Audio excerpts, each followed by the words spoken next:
there's a lot of transformation that goes on with EOS. People commit to operating their business differently. And so it's a change in the way you operate your business. And when you allow that change to come in and that change to happen, amazing things will come to fruition. Guys, welcome to another episode of the Robinson Review. I'm your host, Todd Robinson. And today we have a very special guest with us. Her name is Tricia Drake. She's a certified EOS implementer, which stands for Entrepreneurial Operating System. A lot of you guys listening are entrepreneurs, and you're going to find a lot of value in this episode because if you're like me, a busy entrepreneur that can't shut it off, you've probably got a lot of chaos in your business life. And the EOS system is designed to bring order to that chaos. And we have an expert with us right now that's going to teach us all about that. So, welcome to the program, Tricia. It's great to have you. Sorry for the snafus to get started, but we're on the right track now. Yeah, for sure. Hi, Todd. Thanks for having me. So we're going to talk about EOS. We're going to talk about your services as a business coach. We're going to talk about a lot of things that I'm really personally interested in because I like I said earlier when we were talking, I'm reading the book Traction right now. I want to implement it. I've got, just on my law firm side, I've got partners that I run the firm with. I'm the managing partner, but it's almost like we run little silos, right? It's like 4 or 5 different silos in our firm. It's almost like a hotel for lawyers. We all have each, individual practice, our own teams. So I find myself a lot of times I'm like trying to bring everybody together, keep the culture together, and it's difficult. So I don't know if I can implement EOS in a thing like that. So I want to hear about that. And then I've got a real estate investment company. We've got 850 multifamily units, about $100 million of assets under management. I'm just now starting to build my team there. But there's a lot of data that I'm sure I can do a better job of tracking. Right. And then I've got a coaching business, right? I've got multifamily deal makers. I'm training investors on how to grow and scale a real estate portfolio. So that's my business life in a nutshell. So hopefully you can help me fix that. But tell the listeners a little bit about you, where you're from, and kind of your story. Okay. Yeah, for sure. So, originally from Salt Lake City, Utah, lived there almost my whole life. A couple of years ago, me and my husband relocated up here into Idaho Falls, Idaho, which is this great little town. We absolutely love it. So much fun here. So I got started in entrepreneurial, lifestyle when I was 12 years old. I wanted money, right? And back then there was no such thing as an influencer, and I couldn't work at a real job, and so I started babysitting and found out very quickly while I was really, really good at it, it wasn't something that I actually loved to do. And I really wanted my Friday nights and Saturday nights free to hang out with my friends. Right. So I wrote a babysitting manual and sold it to the people in my neighborhood, sold it to the girls in my neighborhood. We created a union of sorts, right? You Wow. hire us, this is what you get. We have the games and the stuff, and this is how much you pay us. And it was really, really great. So I made the money I wanted to. They built their babysitting empires. And most importantly, I got out of babysitting. And so fast forward to when I was an adult, I realized that the power of systems is what I was really fascinated with, right? The way things work, how we can make things better, how we can make things more efficient. My husband calls me the efficiency queen. I want to be super, super efficient. And what I found again, that the power of systems can transform companies, right? You can do it well and just totally kick ass, right? Some of my clients grow 40% year over year. You can do it not so well and you might grow, but it's harder when you're not creating the systems that you can replicate, make things easier, consistent, all of those things. So when I found EOS, right, that was my aha moment for me. That was like, this is what I've been looking for, this system of complete, tools that can really help you get to the next level in your business. Combine that with my skills and expertise and operations side of it. And it was just one of those things that worked for me. And I have never looked back. It's been an amazing ride so far. That's awesome. That's a great story. I love, I think every entrepreneur has that sort of, teenager story of what did you do? That streak. I call it that fire in the belly. And it's something when I'm interviewing people for positions either at my firm or wherever, I look for that fire in the belly. Like, do you have that insatiable drive to succeed? And it's something that not everyone has. Some people just are okay with being fine, right? And some people just feel like they can't get enough, right? Yeah, for me, I mean, I was cutting grass when I was a teenager, and I had a campaign. I remember when I was in high school, we had a dedicated one of my buddies had a truck. We had a lawnmower, and we created like a dedicated phone line. Maybe it was like the first time you could do like through Google Voice or something. At my parents' house, we put up flyers. We went around town and we put flyers in the mailboxes and try to get grass cutting jobs in high school to make some extra money. So that's an interesting story. But for those that never even don't even know what EOS is, I mean, how do you describe it from, give us the elevator version. Sure. Yeah. So, Entrepreneurial Operating System, right? Created by a guy named Gino Wickman. Great guy, great program. So, what it is a way for you to get three things out of your company, in a nutshell, right? Vision, traction, and healthy. Vision, getting everybody in your company, every single person, top down, 100% on the same page with where you're going and how you want to get there, right? You have this big goal of whatever it might be. If you want to build your law practice, if you want to make that real estate part of your company 10 times bigger, what do you want? Okay, well, let's get everybody on the same page. That leads you into traction where you have that discipline and accountability, right? So no matter where you go as the owner, entrepreneur, right, you see everybody in your company working towards that vision, right? They're executing on that vision and you can see them working on getting to the next level. And then healthy, the most important, right? Because without people, it's really hard to create this vision that you want to achieve that vision, right? So we want great people. We want healthy teams, healthy, cohesive, functional, fun loving teams, right? People who want to come to work, the people that you want to be surrounded by. And so at the end of the day, you see that you have this vision. Everybody knows their part in getting you there, and getting the company there, and they all want to. They all want it. They see that light at the end of the tunnel, or they see, whatever it is, and they get all behind you. And you guys just right. Everybody's in the boat. Everybody has an oar. Everybody's rowing in the same direction. That's what we want to get for you, and that's what EOS can provide. It's a comprehensive, complete set of powerful tools. Simple yet powerful tools that will get you to the next level, whatever you want that to be, really. Wow. Yeah, from what I've read, the 6 key components are vision, people, data, issues, processes, and traction. Of those, what do you think is the most important? Of the six key components, what do I think is the most important? Phew, that's a Todd, that's a great question. They're all obviously very important. Any like struggle or issue or problem you're having is a weakness in one of the six key components.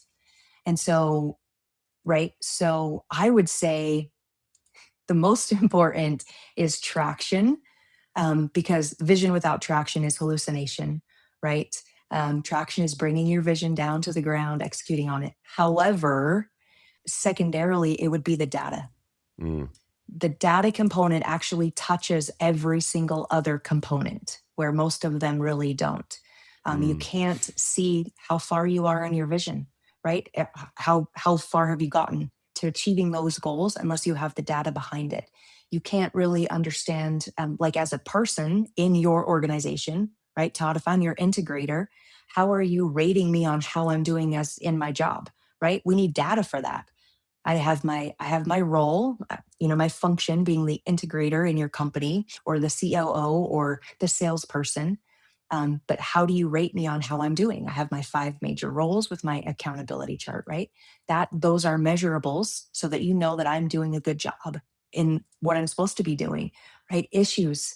When you have data, you can solve your issues faster, right? I always ask my clients, my people, who here wants to make smarter decisions faster? And everybody's like, me? That would be great. Data. Data helps you do that, right? Even with the process component, right? Getting more efficient, making sure you guys are doing the most important things the best way and the right way every single time. You don't know that unless you have data. So even with traction, right? The rocks and your meeting pulse, it's all about the data. And so I think that can be the most important one for some people because so many people don't understand the data or they don't know what to look at. I guess maybe they might understand it if they just knew the right numbers or the right things to look at. right. I wrote that down. Vision without traction is hallucination. Mhm. Yeah, I love that. That could be that could apply to families as well, right? I mean, what's the family vision, right? That's 100%. that's Yes. amazing. I'm just thinking about my personal business, and like I said, in my law firm, we've got 25 staff members. Me and two. I'm the majority owner, the majority equity partner. I've got two other equity partners, and then we have two other non-equity partners, and everyone kind of has their teams, right? And so I've got you know two paralegals and two associates that work for me. Well, and then I kind of have a partner that's under me that's managing some other work. I imagine when you come into an organization as the EOS implementer, you probably get a lot of pushback because people, I imagine, are stuck in their ways and they don't want to change. Does that happen a lot? I so honestly, I wouldn't say it happens a lot, not with me anyway. Um, but there are people like that for sure. Like this is the way we're doing it. But a lot of the people come to me because they've said, we've gotten to this point on pure grit. We really don't know what we're doing, right? We don't know how Right. to get to the next level. Like we've been working our butts off, we work 80 hours a week. We're doing, and we're tired. We're tired of doing that. We know there's a better way. How can we get to the next level? The people that push back usually end up either leaving the company or getting on board, right? Realizing, oh, like this is actually a good thing. We're moving forward. We're doing whatever we want to do, right? We're making more money. The profit margin is better, the revenue, whatever. However, there definitely are companies that push back, right? We've been just doing this and everything's going good. Don't rock the boat, Todd. Don't rock the boat, right? Why do you want to mess something up that's working well, when all we really want to do is just get to the next level? Well, I could see someone, if you're implementing more work, it's what seems like more work to somebody. Okay, now I got to keep track of this. Now I got to have more meetings. That's just putting. It's funny. My chief operating officer of the law firm, I kind of mentioned him that I was reading this book and was interested in it, and he was like, it's okay. Like it does some good things, but there's a lot of meetings and, there's a lot of meetings, and so he kinda was a little he was like, "I can help you kind of figure it out, but there's a lot of meetings," and that's what he kept saying. So I was like, That "Mm, okay." huh. Okay, so maybe a lot of meetings. I don't know. I mean, Todd, how many meetings do you have with your staff every week or with people individually? How I many mean, meetings do you have? so we just have one scheduled staff meeting, but people are in my office all day, every day, right? They come in with issues, with questions. How do I do this? How do I respond to that? And that's why I'm wondering, like, can you apply EOS in a service-based business? Or is it I mean, it can apply to both services and products, I guess, right? Yes, yes. We everything. Any industry, anytime, anything, definitely can do. So he was your COO, probably talking about our level 10 meeting. Yeah, the level 10 meeting. Yeah. Level 10 meeting, which Talk is about that. amazing. Yeah. So the most productive and efficient meeting you'll probably ever be in. So we would, recommend you have one with your leadership team, which is usually, the top 3 to 7 leaders in your organization. Some people, like the C-suite, those type of things, those type of people, functions. But EOS meetings, you will never walk out of an EOS meeting saying that could have been an email ever. You will never say that. This is a time when you're looking at your numbers, right? You're going to look at your data. You're going to make sure, where are we at in terms of our goals? Are we going to get to our goals by the end of the quarter or when they're due?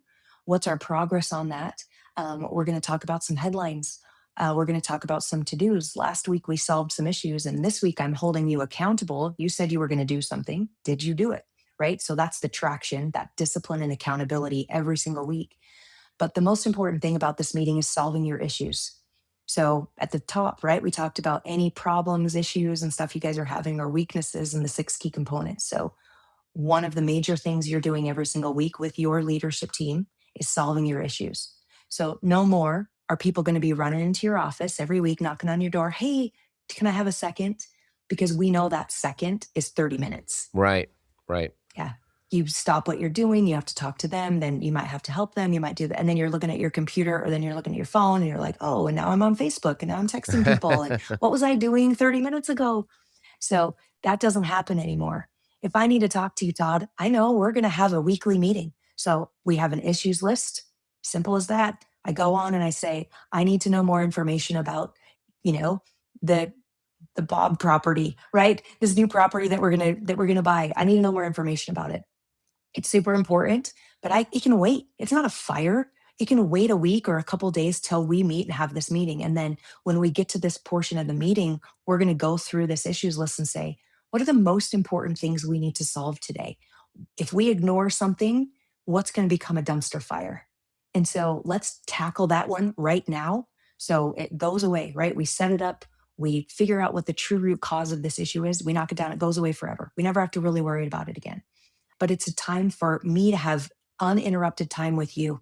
As my CEO, I can come in and to this meeting and know that we're going to talk, we're going to have this great meeting, we're going to solve some issues, we're going to hold people accountable, we're going to see where we are on our goals, and at the end of the meeting, we're done, right? This is a 90-minute meeting. Okay. You start on time, you end on time every single week. You don't go over. There's rules. There's rules around EOS. This is one of the major ones. I mean, how many times have you been in the meeting and it's like coming up on when it's supposed to end and people are just still talking and you're like, now I have to grab my phone. I'm texting people. I'm going to be late and your whole day is off. That's not what we do. We solve our issues. We're very efficient with this time, but it's like super, super productive, right? So, leaders will have possibly multiple level 10s per week, but yeah, but you're not going to be having these weird interruptions all day. People are going to be doing their jobs knowing that at one point they're going to actually see you during that meeting and be fine with it. So let me ask you this. Are you saying that if your team member, I'm just like thinking my own personal situation here. Like if you've got an associate or a team member that's handling some business and they have a question, they can't come to you and ask you that question. They can only ask you that question in the level 10 meeting? So, no, I'm definitely not saying that. I'm saying if it's a fire, right? It's an emergency. It's like, holy crap, I got to handle this thing right now. Yeah, I'm going to come knock on your door and get some advice, whatever I need. But other issues where I might want other people's input, that's going to wait because it's okay. But no, those conversations that we have, or the water cooler talk, that's totally fine. It's not like all of a sudden Todd is unavailable, my door is shut, you never come and talk to me. But it helps people understand that the question that I might have right now might not be that important. When you get to your issues list, let's say you might have 25 issues on the board. Are you going to solve all 25 today? Absolutely not. And that's okay. Every business has issues, right? We all have stuff that goes on and on and on. But what we're going to do is we're going to solve the most important things because those things are holding you back. They are keeping you stuck. When you can solve that issue, you can move on. Now, next week, half of those issues might have gone away because you solved one major issue and it handled like 20 of your 25 issues. But now next week, you might have a new set, right? As you grow, you're going to be looking at different things. You're going to be tackling different things. You're going to run into different issues. We also have the issues list. I always tell my clients, issues are not a bad thing. All they are opportunities for growth. The issues list is a repository for ideas and opportunities for you guys as well. Like, I have a really great idea. Can we do this right now? Nope, probably not, right? Might not be the most important thing. So we're going to put it on this issues list and it's going to kind of sit there. And eventually, one time, I'm going to say, hey, you guys, remember my idea about buying a hotel? I think we should do that. And one of these days, somebody's going to say, I think it's the time. Let's tackle that issue right now and figure it out. Right, right. Well, so I'm going through personal examples right now. So I have a closing, right? We represent real estate investors, and this particular investor is buying an industrial property in North Dakota, and the closing is not until first week of June. So it's not like we're closing next week, but us as counsel for the borrower and the buyer, we're structuring the transaction for them, right? My associate is leading the charge. She's doing the communication with the client. And I just realized today that the way that the buyer is structuring the deal, he's using what's called 1031, which is, an investor who's doing a like kind exchange. And there's two different 1031 investors. So that complicates the structure quite a bit. It complicates the org chart, complicates the operating agreement, how we interact with the title company, how we actually like functionally close the deal. Well, she's like, I don't know how to do that. She's like, I need more information. I don't know. And so, how do you handle situations where, in this context, where like she needs to meet with me so I can unload this information on her? Like, okay, this is what you need to do. You need to get X, Y, and Z from the title company. You need to get X, Y, and Z from the 1031 intermediary. This is your to do list. Go do it. Right. Is that something that's saved for a level 10 meeting, or is that something that is kind of on an ad hoc basis? Like, would that be an issue, or is that because that's what I'm unclear about. Like, what's an issue, or is that like because that's what comes up in my day every day. I'm the one that has the knowledge. I'm the expert in the business. They all need me to tell them what to do most of the time. And the way I manage is I'm very much like, I need you to go figure it out. Like, I'm here to ask questions and I will help you. But the first line of defense is you go try to figure it out yourself. And if you can't, then come back to me and I'll tell you what to do. Rather than like, I don't micromanage people at all. I'm like, Mhm. go forth and conquer Nice. kind of Right, thing. yeah. Yeah. No, that's good. But now what they know is that really you're the font of knowledge, right? And they need your time. And you don't have that time for a lot of people. So would it be a bad thing if that was a written process or a Loom video, a training video where you walked through the most important steps and then they should fill in the rest of the details with the stuff that they should already know. And if they don't know it, then they can ask, right? But would it be a bad idea to have that process either written down, right? A checklist, An something like SOP, that. right? Yes, an SOP, right? That now you might be involved because of course you're going to train them on that SOP first. You're not going to hand it to them and be like, go forth and conquer. We're going to be like, let's walk through this. What questions do you have? Now you go do it. Bring me the final product or walk me through, you go do what you're supposed to do, walk me through how it went. You're going to double check, right? You're measuring and managing, making sure that you've taught them, you've given them the resources that they need to do their job well. That's what you're looking for. So letting go of the vine, right? Trusting them to do that job without your help, that will never help. That will never happen unless you give them the tools that they need. So yeah, a process, checklist and SOP. And that's really Trisha, that's really where I fall short. I'm just bad at that. I mean, but it sounds like any manager, any CEO, there is a required, obviously there's effort and all of that, but to get this off the ground, there's a required like initial data dump or initial look, you want to train your staff on these 100 things that they have to do, then you as the CEO, you need to create the training material first, right? That's what needs to happen first, it sounds like. Yep. Yes. Right? Yep. 100%. Yep. As Yeah. you're hiring people, right? And you're like, oh, we actually need a process for this. Todd, processes are the things that people put off and put off and put Yeah. off. A lot of times it's because, yeah. And honestly, people like you, right? Our visionaries, our entrepreneurs. That's not how your brain works. You're just like, just go do it, do the thing, and we don't, Yeah. some people love processes. Me, I love them, right? And Yeah. but that's the thing that's missing in a lot of companies because as you hire new people, you want to be able to train them correctly.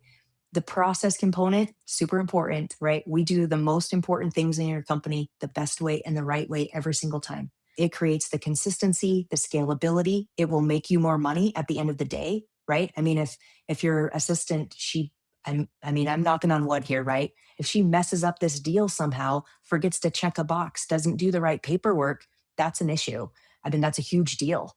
And that will be on your issues list. Why didn't my assistant do this right? Right. But the true root cause, how we're solving this issue Well, is I didn't train her right. well, and That's the that problem. We and don't have a that's process. only that I have I'm only the one to blame for that, right? And it's so funny. So Yeah. in my real estate company, Iron Street Capital, I just hired a chief operating officer because we're growing like crazy. We've got 850, almost 900 units. These are 6, 7, 8 properties that we're managing, and we have hundreds of investors that we're managing. We've got $13 million of investor capital deployed. So we're I don't have time to manage all that. So I just hired him.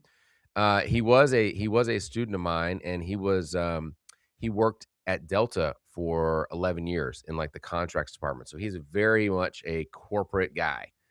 And he comes in and we hired these VAs, right? These virtual assistants from India, which are really good. And they're helping us with some of our process, helping us onboarding investors into our portal, things like that.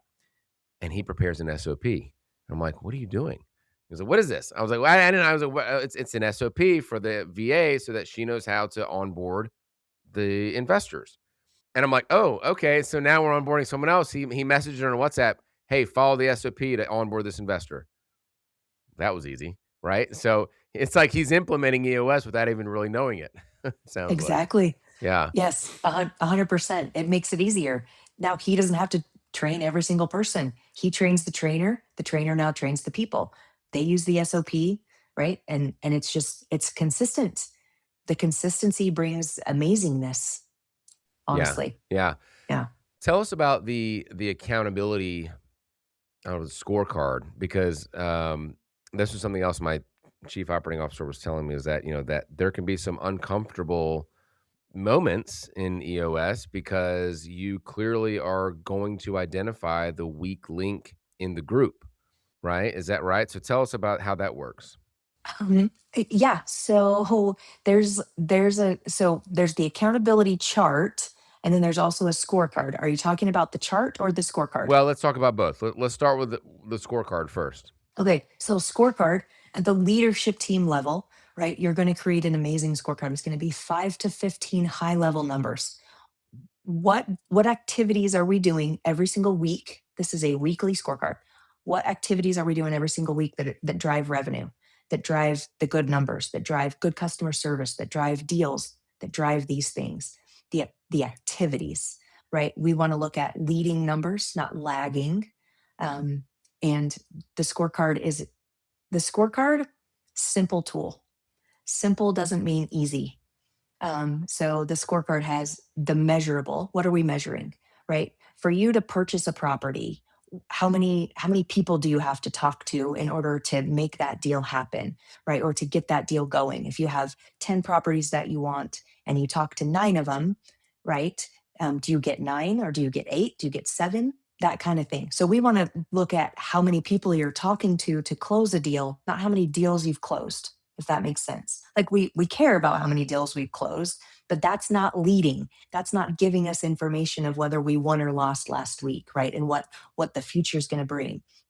So you have a measurable. What's the goal? Then you have the goal. Is the goal 90%? Is it 10? Is it a yes or no? Right? And who owns that goal? And so every week, Todd, in our meeting, you're going to say, Tricia, you were supposed to go talk to 10 property managers. How many did you talk to? And I would say 10. Yay, me. Or I would say, 7, drop it down, right? I did not hit my number. And that's a huge deal because I know I have to talk to 10 people to close the deals that I need every single month. So if I don't talk to 10 people, that's an issue. We drop it down to our issues list, right? So the scorecard is amazing and it can give you the ability to predict your future, to foretell your financial future based on the activities that you are doing every single week. You can see patterns, you can see trends. There's a 13-week running history on this scorecard. And so it seems simple. I show it to people, right? If I had an example, I'd show you. It's literally an Excel spreadsheet. Did you meet the goal or not? That's all it is, right? But it gives you a lot of information to say, did we win last week or not? Right. If you were in your business and you just wanted to see a scorecard to see what people were doing last week, these are the numbers that you're looking at, right? How many leads did I call? How many demos did I do? Right? Whatever the measurables that you want to look at are. And but yes, you can see low performers. You can see when people are not reaching their numbers, but they have a chance to say, "Hey, I need to drop it down. It's an issue. This is what's happening. I'm not getting the leads I need. My script is off. Help me help me." The leadership team's job is to help people get back to good. Right, right. And so that's why we saw the issues. Okay, got it. I'm just thinking about the law firm. That makes a lot of sense in, real estate firms, definitely in the coaching business because we can track leads, we can track how many people are closing on leads, we can track that. The only real, I mean, just thinking in the law firm, the only real kind of two things that are trackable so far that I can think of are billable hours, right? Did you bill enough hours this week or this month? And then for me, collections, right? Uh, uh, how, how much money did we send out in bills, and how much did we collect, right? So that's a number that we could track very easily. But when it comes to like, because it's just, it's a service based business, so we have a lot of clients. We're closing deals. The work kind of ebbs and flows, right? We'll have 10 closings one month, and then the next month we'll have three. But we got other things that we're working on. How does EOS adapt to that ebb and flow of workflow? Great question. So what you can do is kind of take a step back and say, we want to track billable hours, but what's the step right before billable hours? How do I get a billable hour? Well, I have to have a client. Well, how much activity am I doing to get a new client? Is that my job to get new clients? Maybe it is, right? So I want to start tracking that, right? How many leads did I get for clients? Right? Is my marketing working? Do we need to market? Right? If my billable hours are really low, well, why? Why are my billable hours low? Oh, it's because I 5 of my clients left last week. Why? Well, I've solved 3 cases and the other 2 hated me and they left. Okay, well, why did they hate you? Right? Why? And you're just asking these questions. There's a great tool that we it's called Getting What You Want, right? This is what I want at the end of the month. I want to have, or let's say the end of the week, I want to have 300 billable hours. That's a lot. That's a lot. But that is a lot. Like maybe 100, whatever it is, right? I want to Yeah. have 100 billable hours. Well, how do I get to that? What are the things that I can measure before that? How do I get a billable hour? Well, I have to have a client. How do I get a client? I have to talk to 10 people who call our number. I have to do this. So, like new leads, how many consultations did you book? That will give you the ability to predict what next week is going to look like, what the next week is going to look like. If I know that if I have 25 leads, out of those 25 leads, I can book 5 consultations. Out of the 5 consultations, I can get 3 clients. We know I have to call 25 people a week to get my 3 new clients a week. So you always are just working backwards. What's right before the thing that you want? And you just keep asking the question, what's right before that? How do I get billable hours? Okay. How do I get new clients? So it's a guessing game, and it's kind of like we got to search for the right numbers, and we try it for a minute, right? Your scorecard's going to be fluid. We're going to try it for a minute, see if these are the right numbers. But man, the scorecard, it can predict so much for you, and it can really help you figure out what you're doing in your business.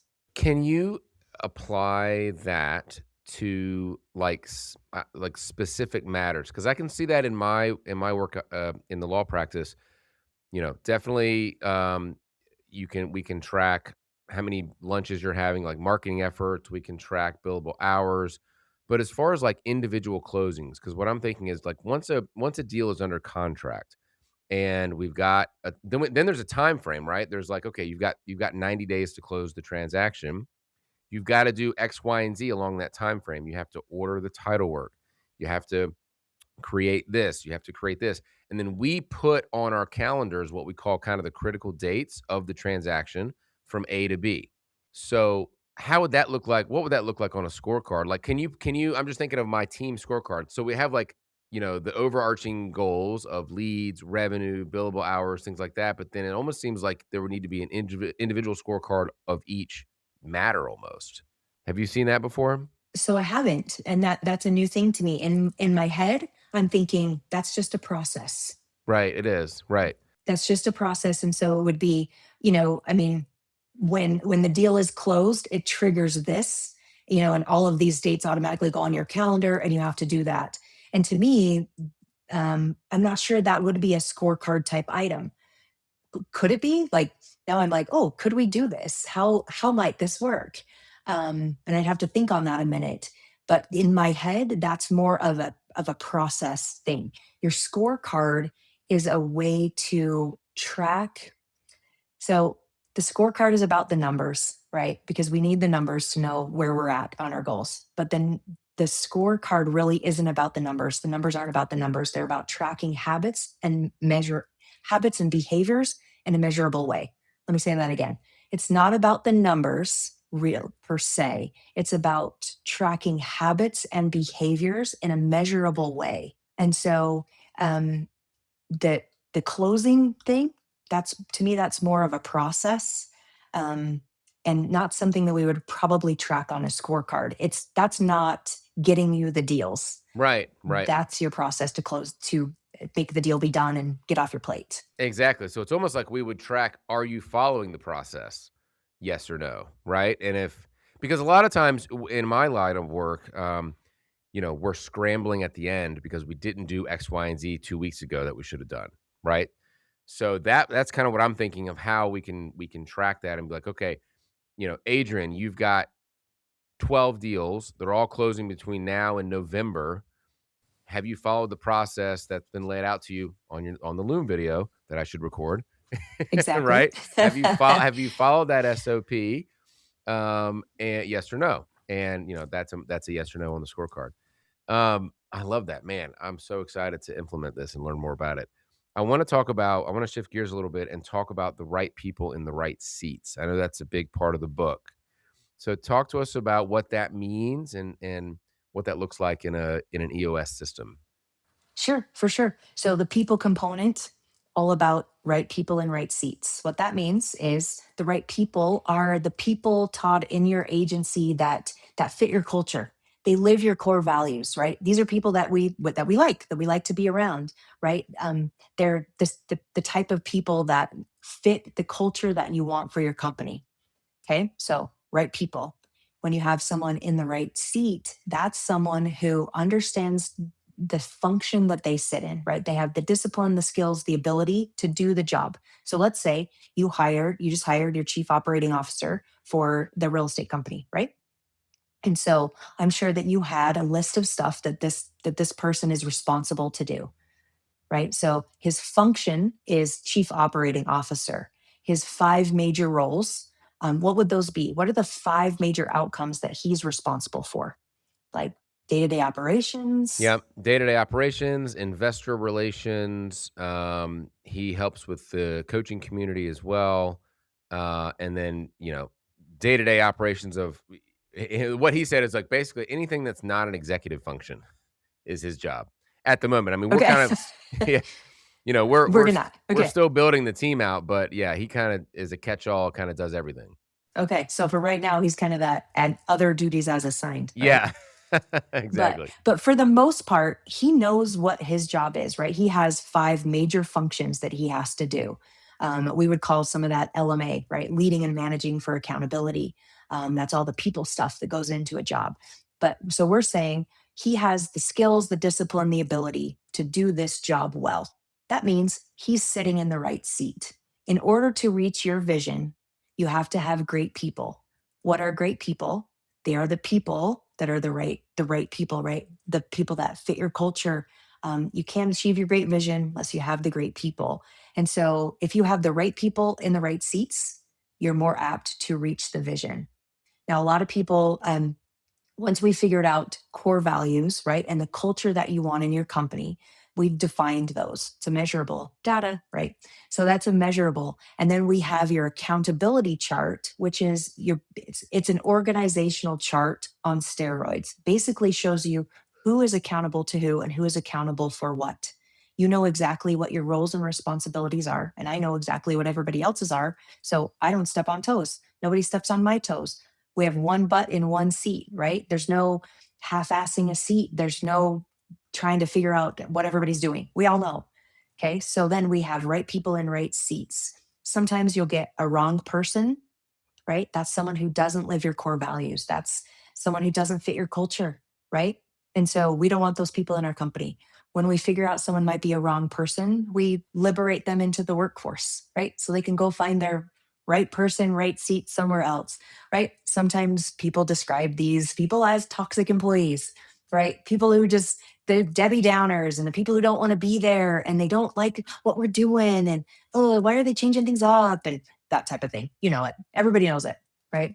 If you have somebody who's in the wrong seat, right, but they're a right person, man, we want to keep right people if we can have them in the right seat. People should be doing what they're good at and what they love to do, right? Todd, I may need the processes out of your head, but I'm not going to put you in charge of doing the processes because you might not ever do them. So Right. this new guy, right? Your COO now, he's in charge of the processes. He's probably going to Yes. help get them out of your head, but he's going to be the one documenting them or filming you or writing them down, packaging them up and making them pretty and making sure everybody's trained on them. That's not your strength. Why should I have you do it? Right? I'm Right. not going to have the accountant going out and selling properties or buying properties. That's not their job. They're good at the accountant stuff.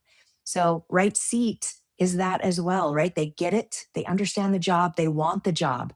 They want to be the accountant. They want to be the process person, and that they actually have the capacity to do it.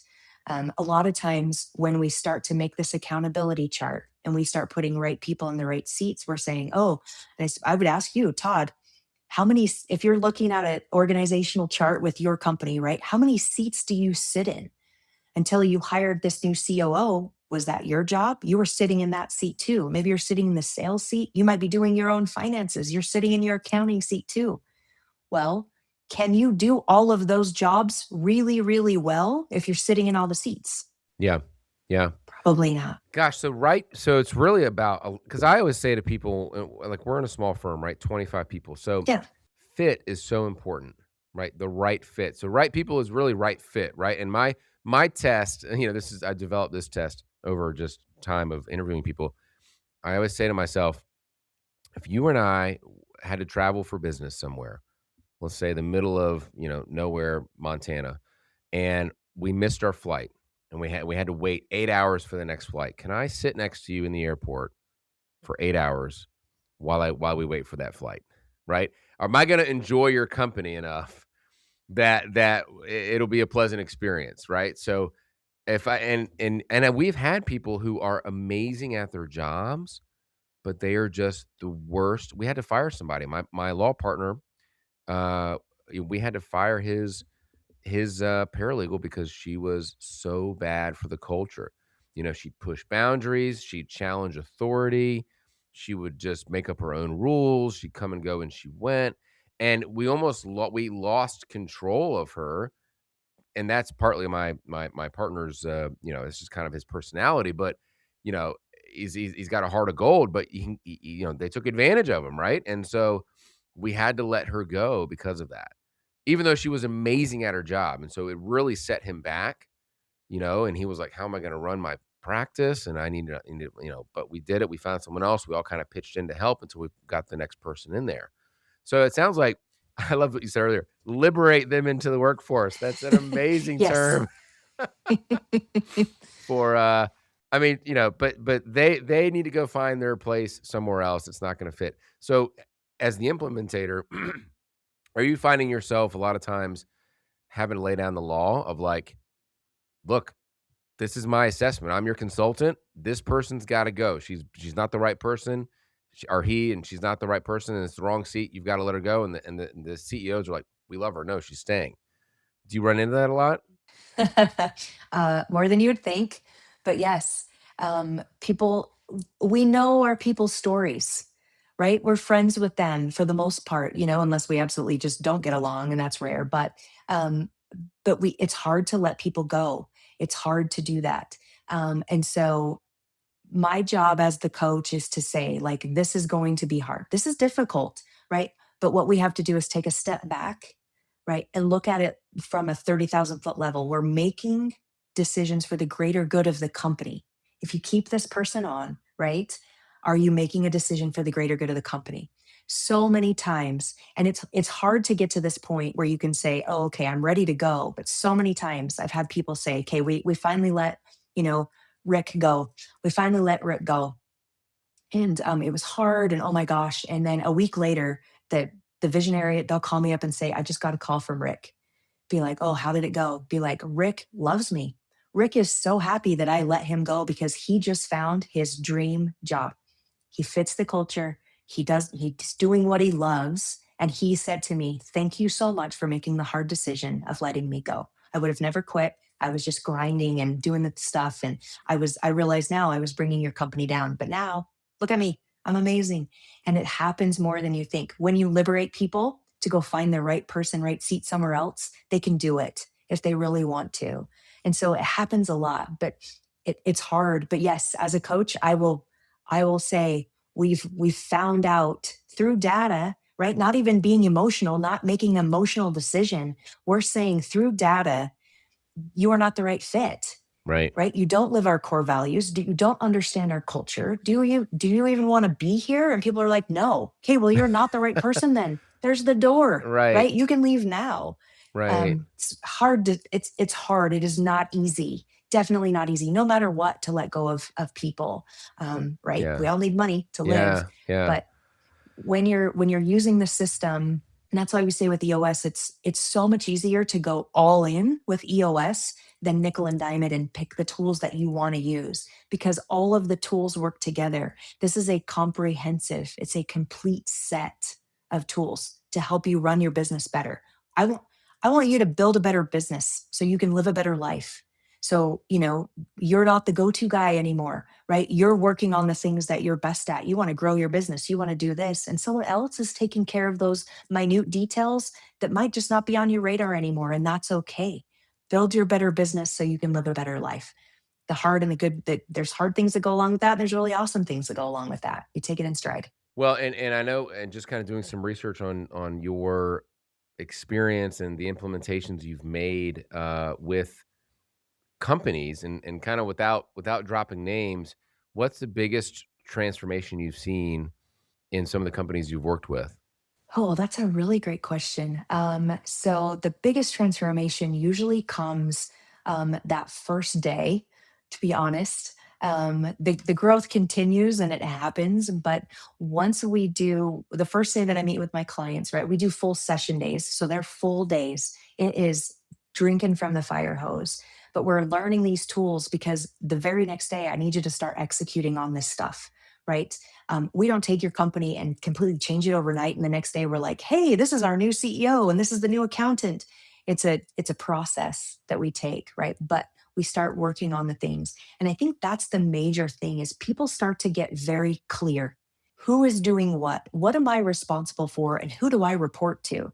My husband worked at a job not too long ago. He's a therapist, got a job at a hospital, and he had three bosses. He had no idea who he was really reporting to. It was very confusing and very unclear. And you'd be surprised how much when people just say, "Oh, I just report to Todd. Me and Todd are working together. That's great. I know who I need to impress, right? I know that we can talk to each other, that I need to take feedback from him, and that's the perfect thing." So I would say most of my clients that very first day with that accountability chart, getting very clear on that. But I think the one that sticks out in my head the most was a construction company. We were sitting there and we were thinking about what is our 10-year target? What's our big, hairy, audacious goal, right? That thing that's like, oh, our guiding light, where are we going? And the owner said, man, like, why can't we be a billion-dollar company? And everybody just went, what? Even me. I was like, well, $1 billion? How, right? How do Yeah. you comprehend that? And I'm looking at the room, and it was there was a shift where everybody wasn't just like, oh, yep, oh yeah, we could totally do that. Uh-huh. Yeah, good job, boss. They were like, "Ooh, yeah, I see that. We could do that." And one by one, the light just was like, yeah, let's get to work. They knew where they were going. And now it was like, how do we figure out how to get there? Let's figure that out. But it wasn't that groupthink thing where everybody's like, let's just agree with the boss because he's right. He was the type of guy that was like, this is my idea. What do you guys think? But man, and that transformed that team to a team that was like, we know where we're going now. Let's get to work. Like now we know as much work as the work that's going to go into this. And people started doing math and they were like, how can we make this happen? How many things do we need to build? There as a multifamily construction company, Oh, right? wow. And so they were like, how do we do this? How can we make this happen? And transformational. But I mean, I see it all the time.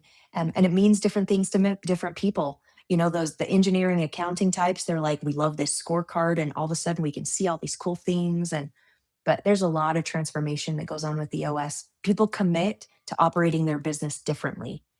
And so it's a change in the way you operate your business. And when you allow that change to come in and that change to happen, amazing things will come to fruition.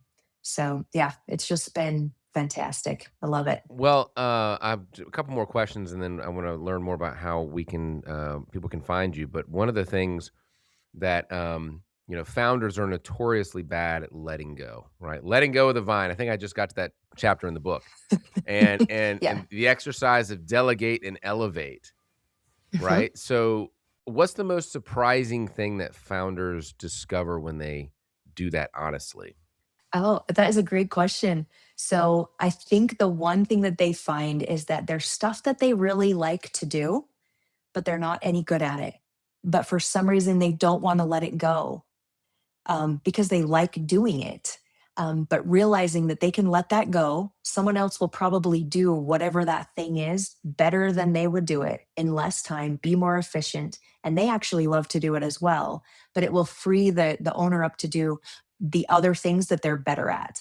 Right. When you look at the delegate to elevate form, there's two, the bottom quadrant, right? Things you don't like, but you're doing, things that you don't like, but you're good at, and then there's stuff like things that you like and you're really good at, things that you love and you're great at, right? And the stuff in the bottom quadrant, that's what you want to get rid of. Even if you like doing it, but you're not very good at it, you should not be doing it. Get rid of it. I had a visionary say that once, like, oh, I really like doing this task. I should let it go. I'm not that great at it. It takes me forever. If I open myself up, I open my calendar up, then I can focus on my culture, building better relationships, right? Doing the sales that I'm really good at and I love to do. That's the stuff. And so it's really having them understand what they are really good at and where they should sit. They can be a visionary, they can be the owner, they can still sit in a sales seat and do the sales if they really love it and are really good at it. That's totally fine. Um, but it really is creating extensions of themselves and being able to let go of those things. And it's hard, but you you will not grow unless you let go of those things. You've got to let go of the vine. You've got to build extensions of yourself, right? Hand off the stuff that you don't like. Understanding that the stuff in your bottom two quadrants, Todd, there's probably somebody in your company that loves those. And those things are in their top two quadrants. And so why not give them something that they love to do? They're going to do it better. They're going to love it. Do you have everyone in the company fill out that quadrant? Fill out that, Yeah. oh, you do? Okay. Yeah. Oh, Wow. heck yeah. Yeah. Yep. How do you, I'll end with this. How do you help it seems like you talk about vision and core values, right? How do you help a company establish that? What's the exercise? How do you go through that? Yeah, core values is a really fun exercise. We don't just pluck them out of thin air, right? We don't say, "Oh, we really like people who are honest." Well, everybody does, right? Most people like people who are honest. What we do is we do this really cool exercise with the leadership team where we figure out like those amazing people in your company, like Todd, in your with your 25 people, right? There's three people in your company. If everybody behaved like those three people, you could conquer the world, right? You'd have the most amazing business ever. Who are those people? And what are the characteristics that you really admire about them? And we do this exercise. Everybody picks three people in your company, not including the leadership team, right? That these are people, again, if we could clone them, we'd take over the world because they're amazing. Why did we pick them? What are those? Your core values are already in your company, right? You're already unintentionally, unknowingly using them to hire people. We just want to define them and get them right so that the next hire that you have is someone that lives your core values. And then you guys proliferate those core values, right? Throughout your entire company. Like we live our core values. We know what they are. We can roll them off our tongue, right? EOS, help first, do the right thing, grow or die, et cetera, et cetera. Those are our core values and we live them. A measurable, how am I living up to my core values, right? Am I living those every single day? Core values are not something you just make and stick on the wall. You make them, you probably stick them on the wall, but you talk about them all the time. You hire with your core values, you fire with your core values. You just talked about that, right? The paralegal. She wasn't a core value fit. She wasn't a culture fit. And we knew that. We can break it down into a very granular level saying, she doesn't live these core values. She's not a fit. It's a great great way. It's an easy way, to figure out if people are core value fit, let people go.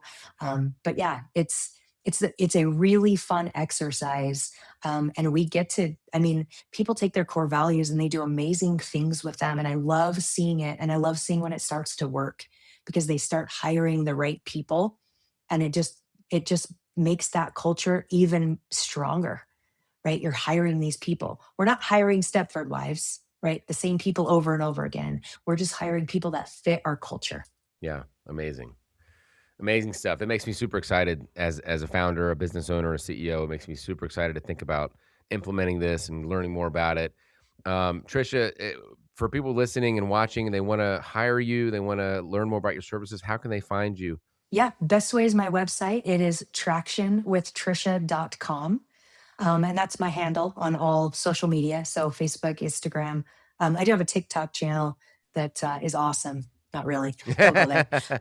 Yeah, but Traction with Trisha is my handle on everything. But yeah, they can reach out, schedule time on my calendar. I'm also on LinkedIn, and so they can connect with me there. We can set up some time. So amazing, Tricia. Thank you so much. For those interested in connecting with Tricia, please do so.